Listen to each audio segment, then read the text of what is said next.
Alzheimer's disease and is often compared to the eraser of the computer hard disk। इसका मतलब है कि memory जैसे जैसे डिमेंशिया या अल्जाइमर की बीमारी बढ़ती है तो फेड होती चली जाती है। जैसे कि कंप्यूटर पे, हार्ड डिस्क पे, मोबाइल फ़ोन पे हम फॉर्मेट कमांड दे देते हैं तो पुराना डाटा, पुरानी एसएमएस, पुराने व्हाट्सएप चले जाते हैं। उसी तरीके से ऐसा लगने लगता है कि भाई कहीं ना कहीं कुछ ऐसा मैंने सुना था, देखा था, पर अब मैं रिकॉल नहीं कर पा रहा और तुम्हारी रिकॉलिंग की जो स्ट्रेंथ होती है वो कम होने लगती है। इनिशियली जो failure to recall recent events होता है, उसके बाद जो पास्ट इवेंट्स जो लॉन्ग एगो हुई है वो भी हमें रिकॉल करने में दिक्कत होती है।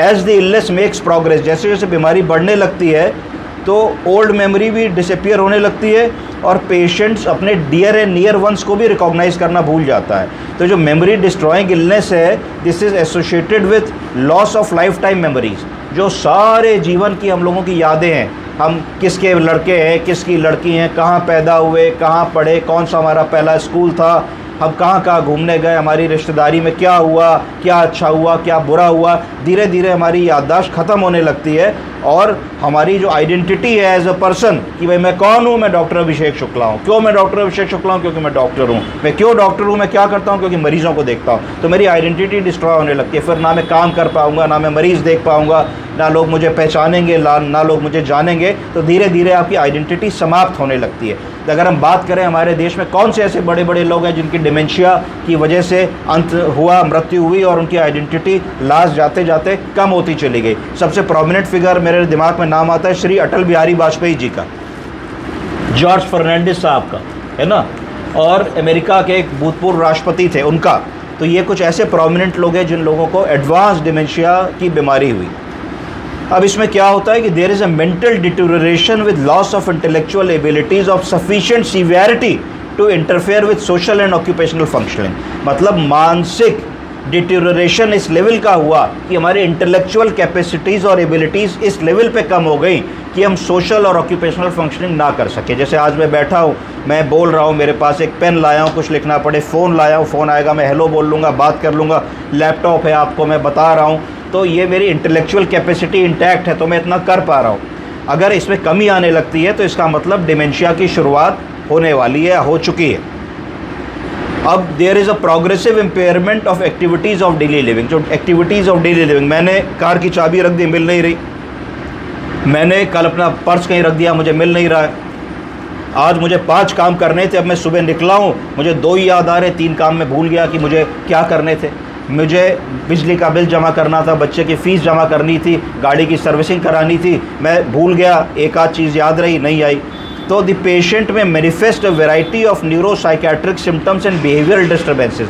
जब ये होने लगता है तो खाली याददाश्त ही नहीं जाती है, मरीज़ चिड़चिड़ा हो सकता है, मरीज़ एंक्शस हो सकता है, मरीज़ हेलुसिनेट कर सकता है, मरीज़ कह सकता है कि मुझको अजीब सा लगता है, अजीब से विचार आते हैं, नींद अच्छी नहीं आती है, घबराहट होती है, एंग्जाइटी होती है। तो ये सारे जो डिमेंशिया के सिम्टम्स हैं वो इस तरीके से प्रेजेंट कर सकते हैं। और बिहेवियरल डिस्टर्बेंसेस यानी कि उसकी व्यवहार कुशलता में कमी आ सकती है, वो अजीब सा व्यवहार तुम्हारे साथ कर सकता है, अनप्रडिक्टेबल व्यवहार कर सकता है। तो जो अल्जाइमर्स डिजीज़ है, इसकी इटियोलॉजी क्या होती है? तो इसकी इटियोलॉजी हमें पता नहीं है, ये आज भी अनडिटरमाइंड है कि अगर हम आज 50 लोग यहाँ बैठे हैं तो आने वाले 10, 20, 30 सालों में किसको डिमेंशिया होगा और किसको डिमेंशिया नहीं होगा, ये हमको नहीं पता है। अगर हमको ये पता लग जाएगा तो हम उसको मॉडिफाई कर सकते हैं, वो मॉडिफाइबल फैक्टर हो सकता है। डिमेंशिया पे आजकल बहुत सारी स्टडीज़ चल रही हैं। टाउ प्रोटीन ब्रेन में ढूंढ लिया गया है, ब्रेन में टाउ प्रोटीन रिस्पॉन्सिबल है डिमेंशिया के लिए, उस पर बहुत सारा काम चल रहा है। जनरली कैसे हम लोग समझते हैं कि डिमेंशिया हो सकता है? जैसे जैसे उम्र बढ़ती है, जेनेटिक प्री डिस्पोजिशन होता है, एनवायरमेंटल फैक्टर्स का बदलाव आता है और बहुत सारी मेटाबॉलिक बीमारियां होती हैं। तो ये सारी चीज़ें एक प्रभाव डालती हैं पूरे शरीर पे। तो अगर मान लो किसी को कोई लंग की बीमारी हो गई, उसको क्रोनिक ऑब्स्ट्रक्टिव पल्मोनरी डिजीज़ हो गई, उसका ऑक्सीजन लेवल कम रहता है, उसके ब्लड में कार्बन डाइऑक्साइड की मात्रा ज़्यादा रहती है, तो इससे ब्रेन के जो सेल्स होते हैं जिनको न्यूरॉन्स कहते हैं, न्यूरॉन्स के अंदर ब्लड कम जा रहा है, ऑक्सीजन कम जा रही है, ब्लड और ऑक्सीजन कम जाने की वजह से ब्रेन के न्यूरॉन्स में सूजन आने लगती है, सूजन से एट्रोफी आने लगती है, ब्रेन का सेरिब्रल कॉर्टेक्स में एडिमा आने लगता है। तो उसके कारण जो ब्रेन की कैपेसिटी है वो कम होने लगी। जैसे लंग में ऑक्सीजन कम गई तो लंग की कैपेसिटी कम होने लगी, अगर किडनी में ऑक्सीजन और ब्लड कम गया तो धीरे धीरे किडनी में मूर्छा आने लगी, किडनी का रीनल मास कम होने लगा। इसी तरीके से अंडरलाइंग कॉजेज़ के कारण बहुत सारे फैक्टर्स बनते हैं जिससे डिमेंशिया होता है। इसके साथ में किसी को कोई मेंटल प्रॉब्लम है, किसी को डिप्रेशन है, किसी को एंग्जाइटी है, किसी का प्रीवियसली बहुत दुर्घटना हुई है, परिवार में कोई डेथ्स हुई हैं, तो मेंटली बहुत डिस्टर्ब्ड आदमी है, उसके अंदर डिमेंशिया की प्रॉब्लम आने लगती है। तो ये सारी चीज़ें हम लोगों को समझनी चाहिए। ठीक, अब एक बस पथ फिजियोलॉजी और